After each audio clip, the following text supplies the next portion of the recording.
On November 28, 1974, John Lennon made what would be his last ever appearance on stage in front of an audience.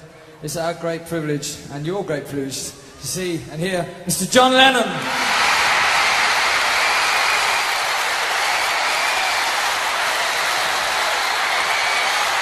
It was during an Elton John concert at Madison Square Garden in New York City.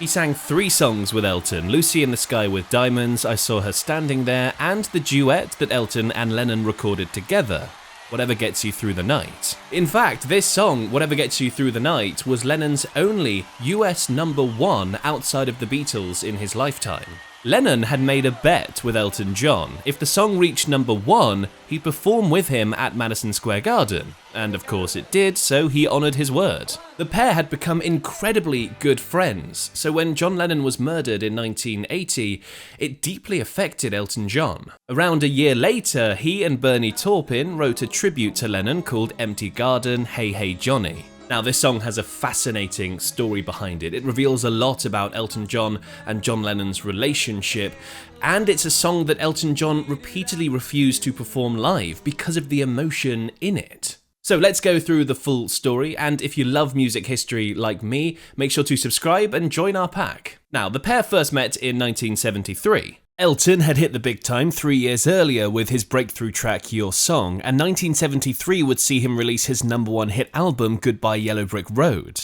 And John Lennon at that point was, well, he had been John Lennon. They met on a video shoot for John Lennon's 4th solo album, Mind Games, and according to Elton, he was in awe of meeting Lennon. They hit it off immediately, talking about music, obviously. And for a period of 18 months, the pair were practically inseparable.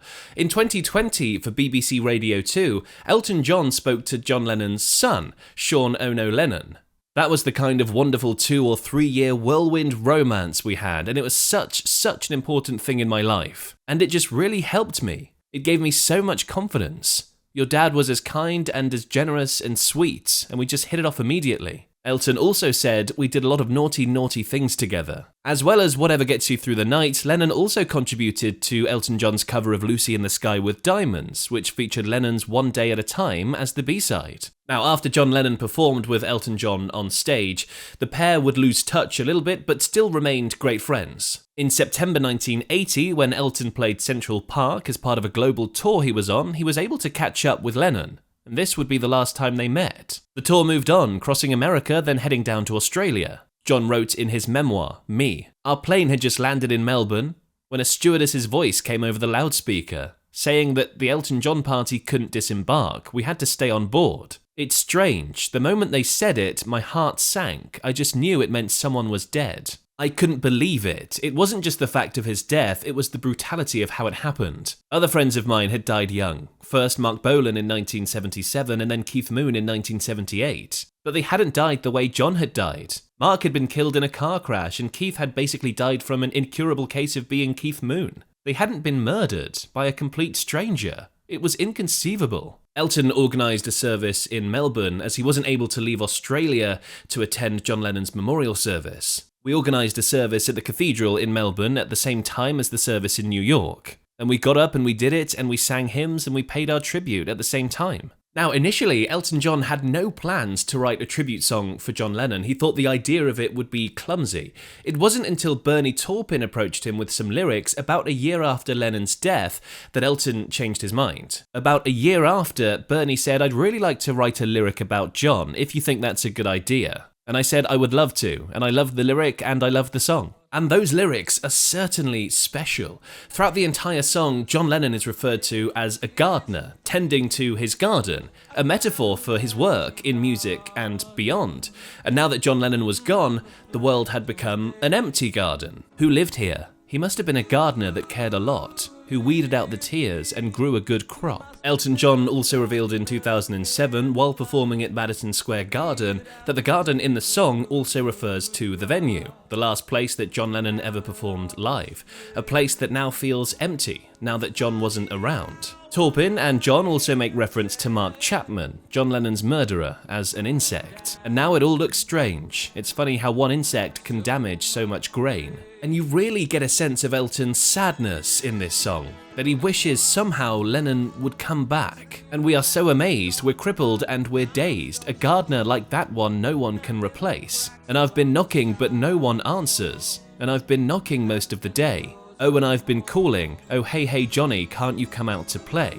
And that last line there is really interesting, come out to play. Is that Elton John wishing Lennon could play with him on stage one more time? It's also a reference to the Beatles song Dear Prudence that opens with Dear Prudence, won't you come out to play? That song was written by Lennon, and that sense of anguish continues right till the end of the song with the repeated line, can't you come out to play in your empty garden, Johnny? The song was recorded in September and October 1981 and first released on Elton John's 16th album, Jump Up, released April 1982. The music video for the song was pretty heart-wrenching too. Elton John is alone in a replica of John Lennon's home, playing the piano. When it came to live performances of the song though, it was very, very rare for Elton John to include it in his setlist. I played it when I was in Vegas on the $1 Million Piano, and there was a video with your mum and your dad walking through Central Park. And I told the story of how much I loved your dad and sang this song because I've never really sang it except in Vegas.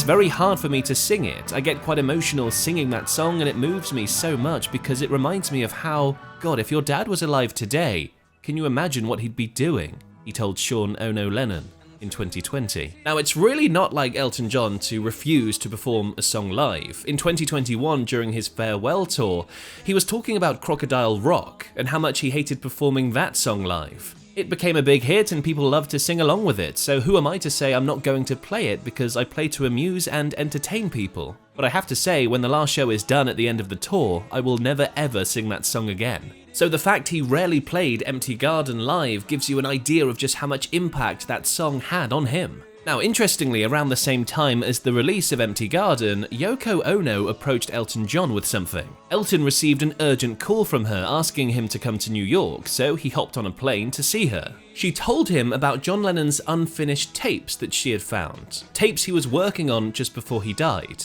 Ono asked Elton John if he would finish them so they could be released. A huge responsibility for anyone, and Elton John never so much as entertained the idea. He refused to do it. Trying to work out how to finish songs John Lennon had started writing, I wouldn't be so presumptuous. And the idea of putting my voice on the same record as his, I thought it was horrible. Yoko was insistent, but so was I. Elton felt awful after that meeting, according to him, but in hindsight, he knew it was the right thing to refuse. Yoko thought she was honoring John's legacy, trying to fulfill his wishes, and I was refusing to help.